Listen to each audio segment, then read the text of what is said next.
Dans Te as-tu give le racisme et les violences policières racontées aux adolescents. Ce premier roman d'Angie Thomas, écrivaine trentenaire originaire du Mississippi, est raconté du point de vue d'une jeune femme noire de 16 ans qui assiste à la mort de son meilleur ami lors d'un contrôle de police. Star, déjà écartelée entre sa vie dans un quartier pauvre gangrené par les gangs et sa scolarité dans un lycée de banlieue chic, va apprendre à relever la tête et se battre pour que justice soit rendue à son ami abattu alors qu'il était désarmé.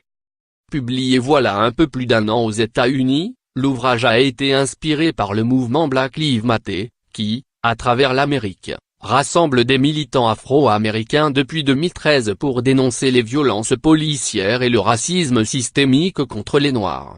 Édité dans une vingtaine de pays et en cours d'adaptation à Hollywood, le livre a été largement salué par la critique et occupe toujours le top 3 du prestigieux classement des best-sellers du New York Times dans la catégorie Young Adult, qui désigne la littérature adolescente.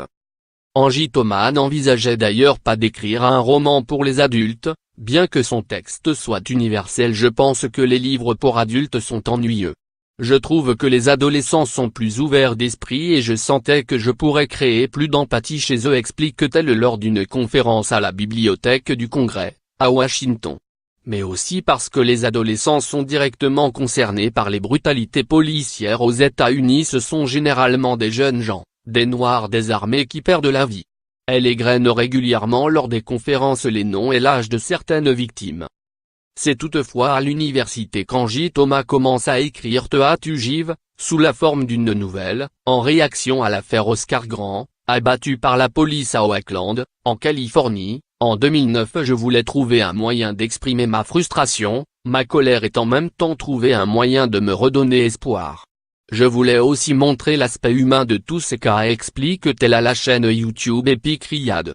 À l'école, les gens parlaient de ce qu'Oscar avait fait, qu'il avait peut-être mérité, qu'il avait tort. Ces victimes sont parfois jugées pour leur propre mort, détaille l'autrice au Guardian. En 2015, la multiplication des victimes et l'intensification des protestations convainquent Angie Thomas de revenir sur cette nouvelle. Lire aussi. Aux États-Unis, les violences policières ne sont qu'un maillon d'un racisme institutionnel. Née en 1988 dans le secteur de Georgetown à Jackson, Mississippi, l'un des quartiers les plus pauvres des États-Unis, l'écrivaine a aussi insufflé un ressenti et un vécu personnel dans le récit.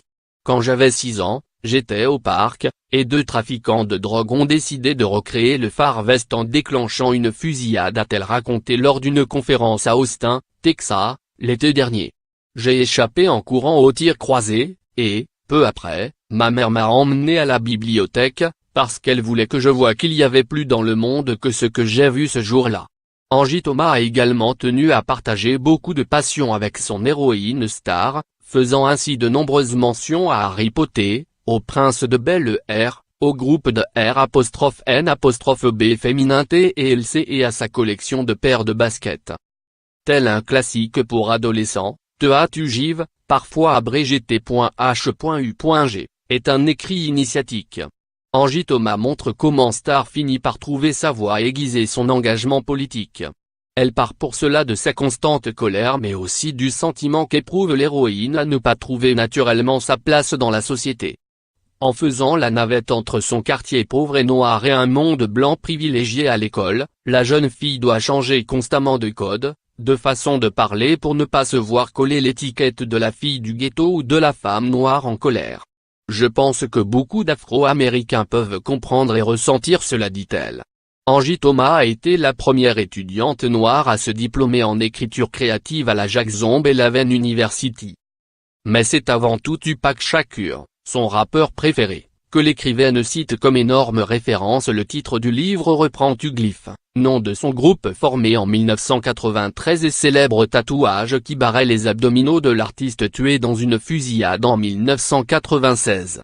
Si l'expression se traduit littéralement par vie de voyou, elle représentait pour Tupac, fils de militante Black Panther, un acronyme et les prémices d'un code de vie. Te as-tu give lit l'enfant Fuqueverion, traduit dans le livre par ce que la société nous fait subir quand on est gamin lui pète ensuite à la gueule.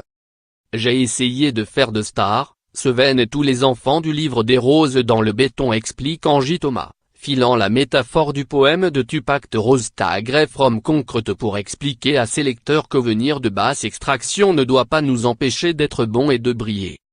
Te hâtes-tu Give, de Angie Thomas, traduit par Nathalie Bru, édition Nathan, 496 pages, 17,95 €. Lire aussi. Ferguson, produit d'une longue histoire de brutalité policière.